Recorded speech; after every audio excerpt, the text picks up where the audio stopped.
Hello, and welcome for another segment. And this segment is going to be on behavioral addictions. Thanks so much for all who wrote in this time and for our previous segment, which was abstinence versus recovery. Again, my name is Andrea Epting, and I'm a licensed professional counselor, master's addictions counselor, and a certified sex therapist.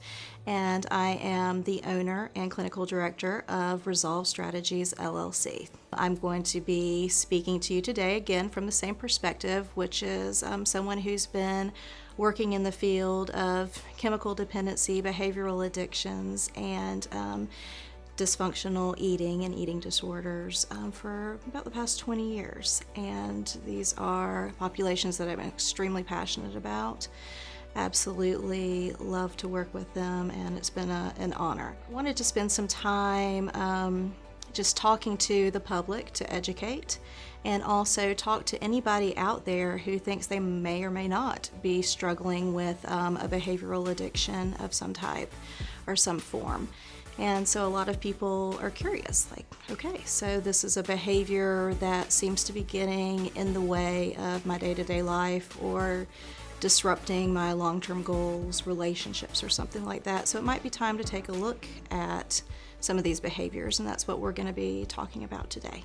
I'm going to read some of the questions that were provided through our website, which is www.resolveprocessaddiction.com. So thanks in advance to all who wrote in, and I'm going to take some time now to answer some of your questions, and maybe even at the end give you a teaser with some questions that we might use for our next segment, and that's going to be on sexual addiction and dysfunction. So the questions that we have today I think are excellent as always. And I'll start with the most honest and basic question that I received, which is, how does behavioral addiction develop? I absolutely love that question. And I'm going to piggyback off of our last segment where we talked about abstinence versus recovery, when I gave you a definition that I really like with regards to addiction. And I think it also kind of paints a picture about how this develops over time. So it's a pathological behavior, okay? The definition is pathological behavior to any mood-altering substance or behavior that has life-damaging consequences, okay? So if you're doing a behavior over and over and over again, oftentimes you come to a point where you realize that this behavior is offering you something.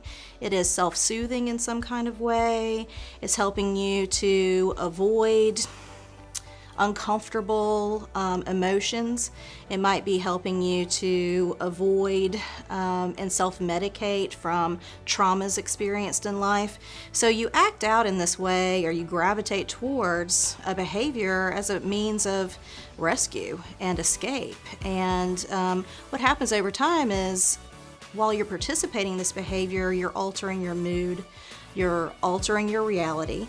And over time, this becomes very, very addictive. Chemicals are released in your brain, and you then both physiologically and eventually actually physically become dependent on this behavior.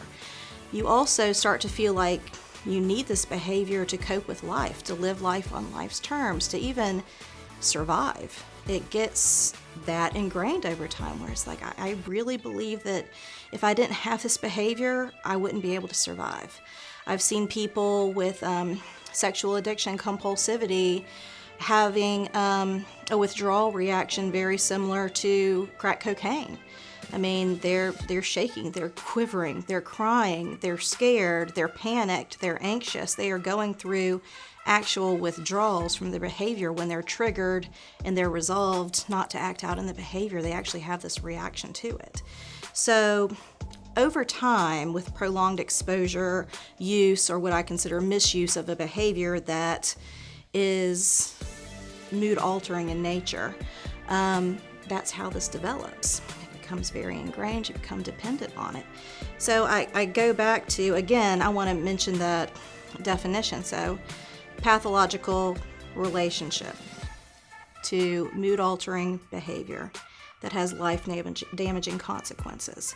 So you're getting to the end point where it's like, okay, so I have this pathological relationship, this thing that I'd love to pretend doesn't mean something to me, but I truly feel that I can't live without it.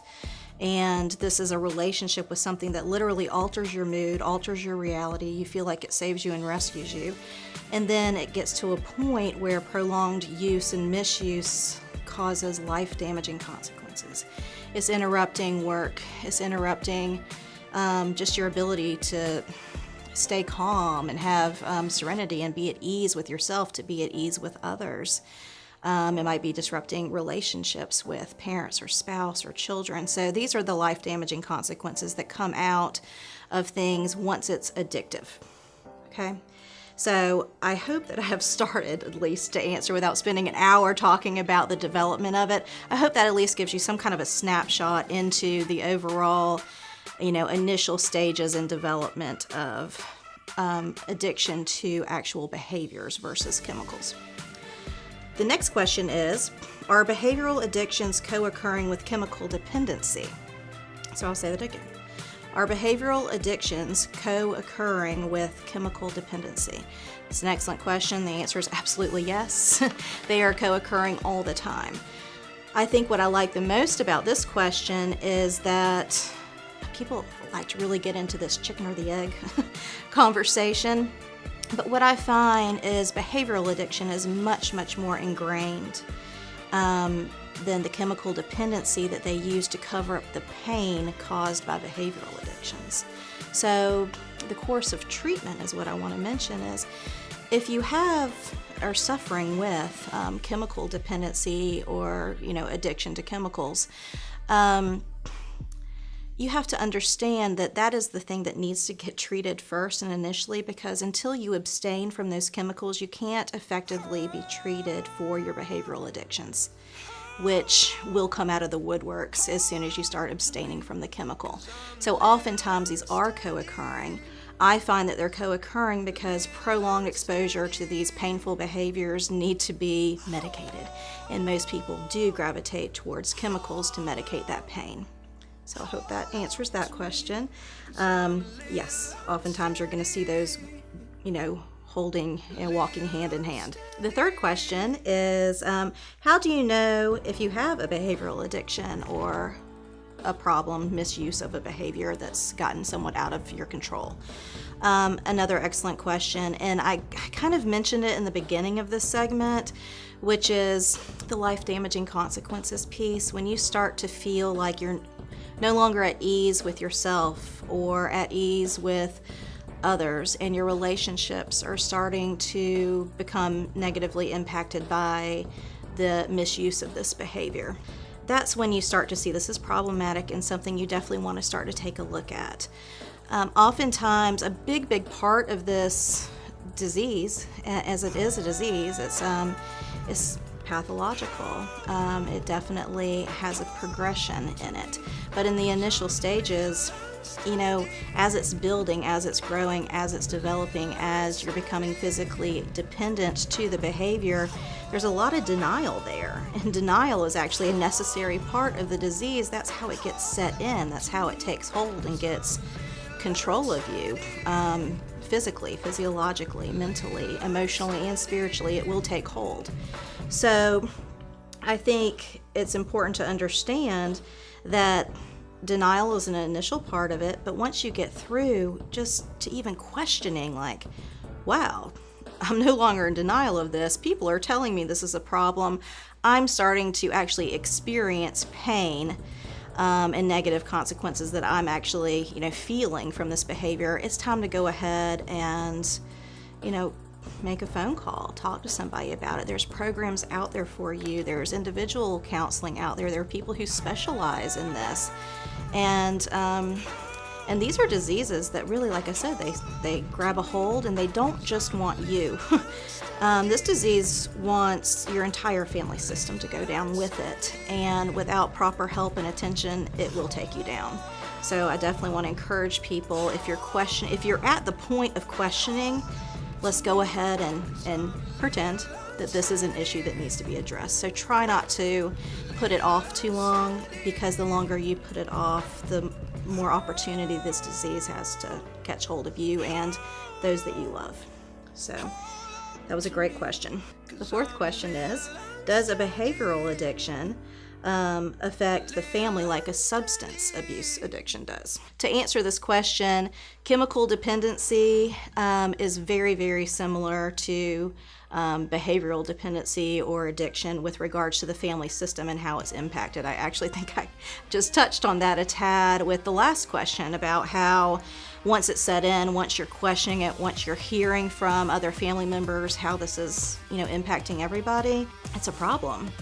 And I definitely want to help you understand that, yes, it's almost identical.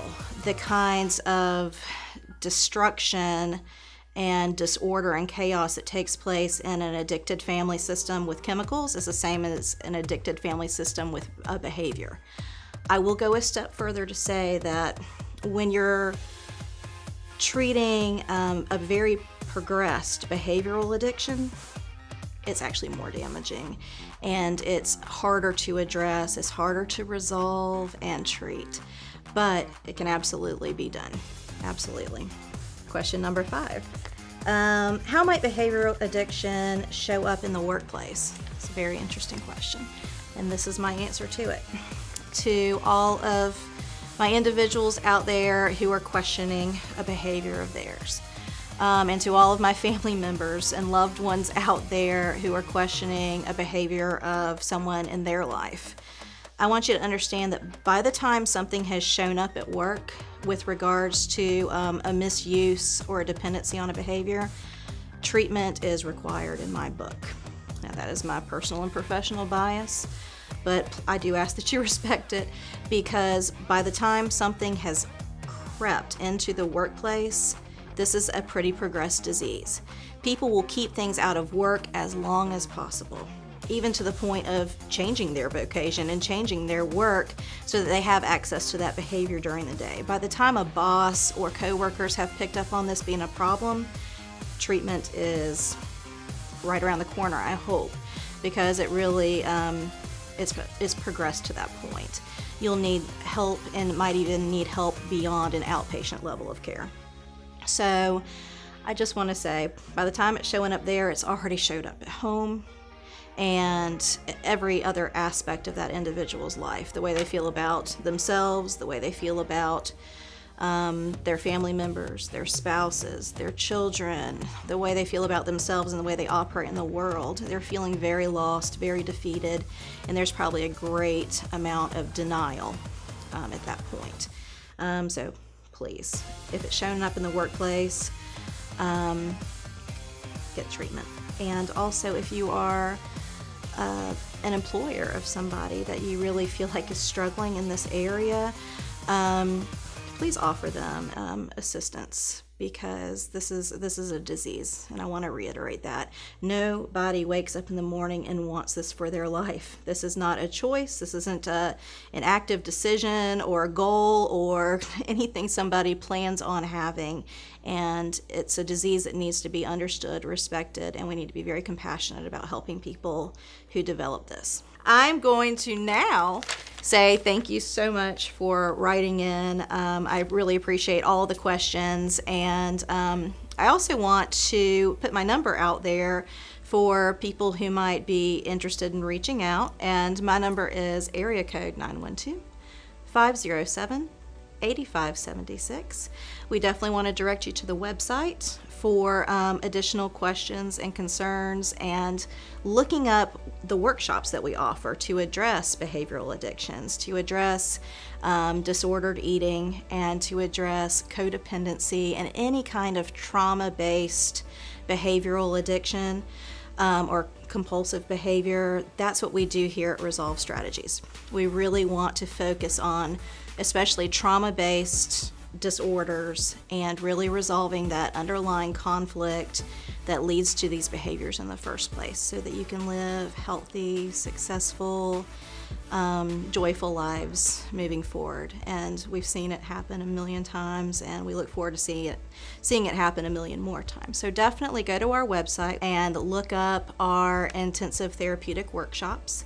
These workshops are it can be between 2 and 4 days long.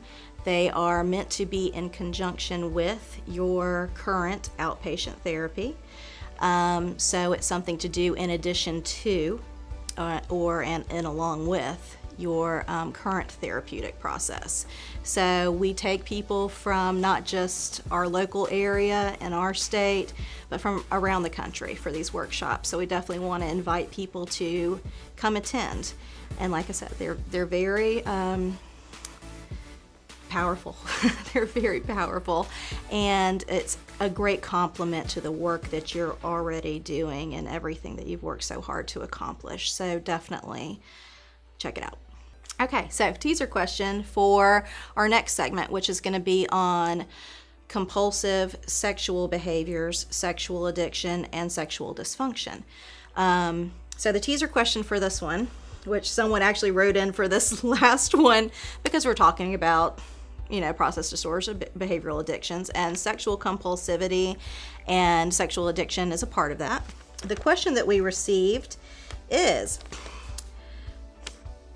what's the difference between sexual addiction and sexual dysfunction? I absolutely love that question. And one thing that I will say, just as a teaser, I definitely want y'all to watch the next segment, but oftentimes these do wind up coming together eventually. As a sexual addiction and sexual compulsion takes hold and progresses, sexual dysfunction follows. So we will talk a little bit more about that next time. So with regards to upcoming workshops, look it up on the website, and we have one coming up for process addiction, and it is November 30th through Monday, December 3rd. This will entail assessments on Friday, followed by a 3-day workshop. These are very intensive therapeutic workshops, accepting people from all over the country. The service, just to give you a general overview, the workshop is more generalized and can address compulsive behaviors relating to self-harm, kleptomania, hoarding, gambling, adrenaline, shopping, lying, fantasy, electronics, and relationships. The following eating disorders can also be addressed: binge eating disorder, orthorexia, bulimia, food addiction and compulsive overeating, anorexia, body dysmorphic disorder, and any other forms of disordered eating.